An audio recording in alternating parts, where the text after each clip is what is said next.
Beautiful. We're rolling.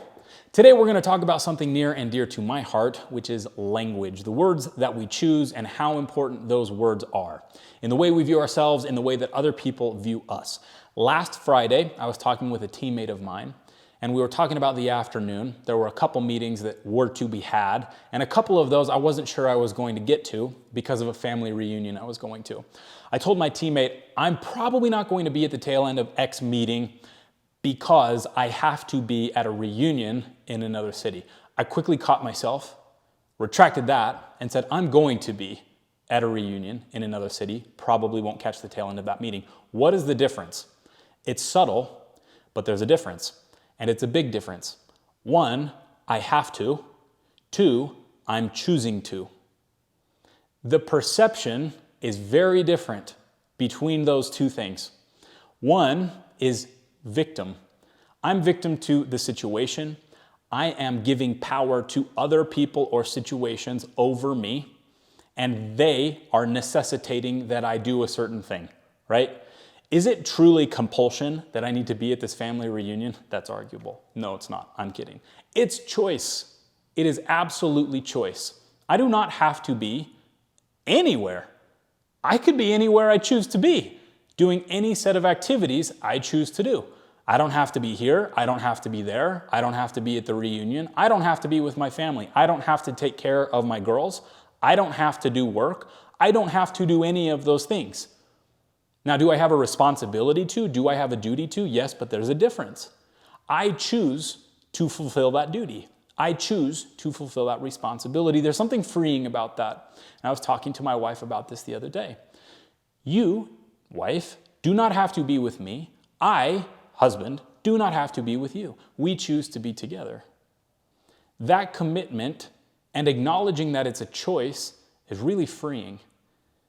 And acknowledging that my wife understands that it's a choice to be with me helps me feel a lot better about the situation and helps me understand her commitment. Because she understands that she could be other places, doing other things with other people. Yet she chooses to be here, doing the things that she does with me. I choose to be here, doing the set of things that I do each day. So I want to put that sentence a couple different ways to see if you can see the difference. One, Michaela's making me go to this thing. Gross. I hate that. It sounds awful. Similarly, I have to be at this family reunion. Alternatively, I will be at a family reunion. I decided to take the afternoon to be with my family in Park City. What's the difference? Can you spot it?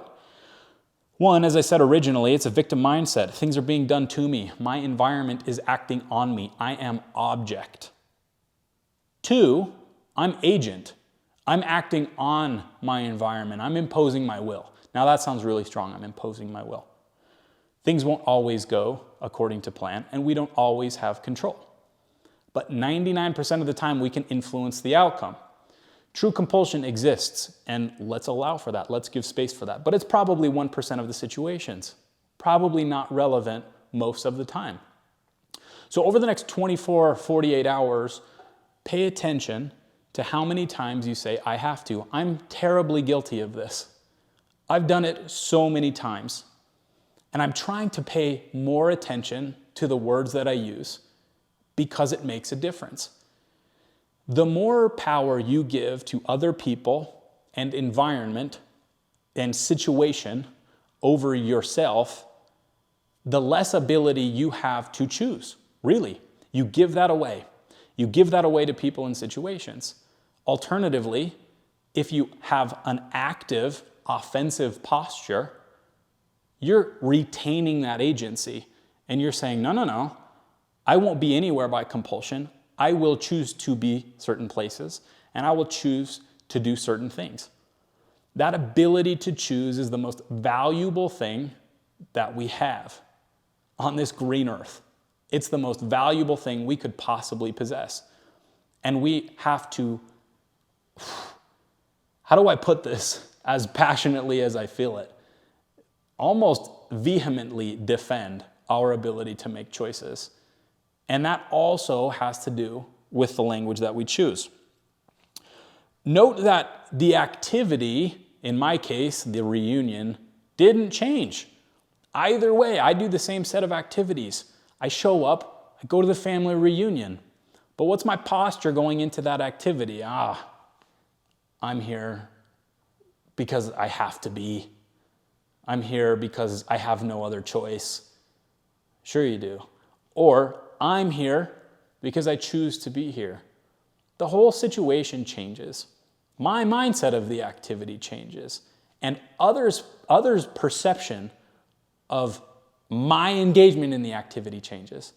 They'll see that, I'm a little bit reticent to engage. I'm here because I acquiesced. I'm here because I obliged. Those words, I don't like that. Alternatively, he's here because he chooses to be here. I see that's a powerful guy. Not speaking of myself, but speaking of hopefully the third person avatar me that is a powerful person I aspire to be. Wow, that's a powerful person. He could be doing anything he wants to do. He's choosing to be here. That's different. People will treat you differently. You'll treat yourself differently. So, the last thing that I want to say is that it shows respect to your partner. Most of the time I hear people say, I have to do this thing. I have to watch the kids. Well, my wife's doing this thing, so I have to do this. It paints such a bad picture and throws such an undesirable light on the relationships. Like, what is this relationship about? Is it compulsion? People are making you do things? Or is it one where you choose to be together and it's a relationship of agency? That to me is incredibly powerful. It shows so much respect to your partner, to show everyone else around you that you're choosing to do these things. To me, that's a really powerful thing. So, over the next 24 to 48 hours, take inventory, pay attention to how many times you say, I have to. And if you don't have to, don't say it. Say what you mean what you say, choose your words very carefully, and it will pay off. Peace.